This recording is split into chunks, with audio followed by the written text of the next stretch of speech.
તમને ખબર છે શ્રાદ્ધમાં કેટલી પૂરી અથવા કેટલી રોટલી મુકાય? ગાય કૂતરાને જ્યારે શ્રાદ્ધ કરીએ ત્યારે કેટલી રોટલી કેટલી પૂરી મુકાય? અચ્છા જવા દો, એ તો ખબર નથી, પણ તમારા ઘરના કોઈ જમવા બેસે ત્યારે થાળીમાં કેટલી રોટલી મુકાય? ઘરવાળો જમવા બેસે કે છોકરો જમવા બેસે, ઘરના કોઈ એક, ભલે બીજું કંઈ ધ્યાન રાખો કે ન રાખો, પણ એક ધ્યાન રાખજો, તમારા ઘરવાળા કે તમારા દીકરા કે તમારા ઘરે કોઈ પણ વ્યક્તિ ભોજન કરવા બેસે ત્યારે કોઈ દિવસ 3 રોટલી ન પીરસતા, જો સુખી થવું હોય તો. 3 રોટલી ક્યારેય ન પીરસતા, નહીતર ઘરની બરબાદીનું કારણ શરૂ થઈ જશે એ દિવસથી. ઘણા લોકોને એવી ટેવ હોય 3 રોટલીઓ પીરસે. અમારા છોકરાને તો 2 રોટલી થાય નહીં, 2 પીરસો કા 4 પીરસો, પણ 3 રોટલી જે ઘરમાં પીરસવામાં આવે ને એ ઘરની લક્ષ્મી નારાજ થઈ જાય. હવે શ્રાદ્ધમાં કેટલી પૂરી મુકાય? 3 નહીં, માત્ર ને માત્ર 2. કેટલી? શ્રાદ્ધમાં પૂરી કેટલી? 2. રોટલી હોય તો 2.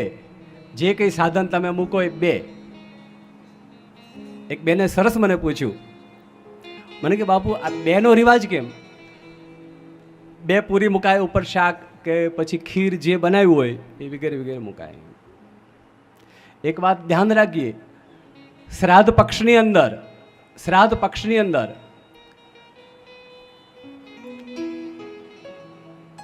કોબીનું શાક ક્યારેય ન કરાય. કોબીનું શાક ક્યારેય ન કરાય. કોળાનું શાક ન કરાય. અમુક વસ્તુ વર્જ્ય છે, અમુક વસ્તુ વર્જ્ય છે. હું તમને લિસ્ટ આપી શકું એવો છું. ભાદરવા મહિનામાં આ વસ્તુ જો આપણા ઘરમાં થાય તો આપણો પિતૃ દોષ એમને એમ રહે છે, ક્યારેય નિવારણ થતું નથી. તમે ગમે એટલા શ્રાદ્ધ કરો પણ તમે ઘરની અંદર નિયમોનું પાલન ન કરો. હું ને તમે બધું કરીએ છીએ પણ નિયમ ભૂલી જઈએ છીએ.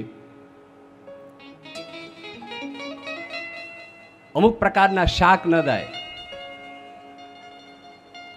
કારણ કે પિતૃ મહિનાની અંદર આજે આખા ભાદરવા મહિના દરમિયાન આપણે ઘરે કોણ કોણ આવે છે? એક તો આહુતો આવે છે. કોણ આવે છે?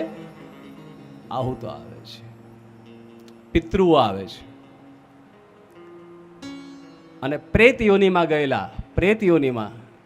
ગયેલા જીવાત્માઓ એ આપણા ઘરની આજુબાજુ આ મહિના દરમિયાન સતત એના આંટા ફેરા આપણા ઘરે હોય ને હોય. બોલો પિતૃનારાયણ ભગવાન, બોલીએ પિતૃનારાયણ ભગવાન.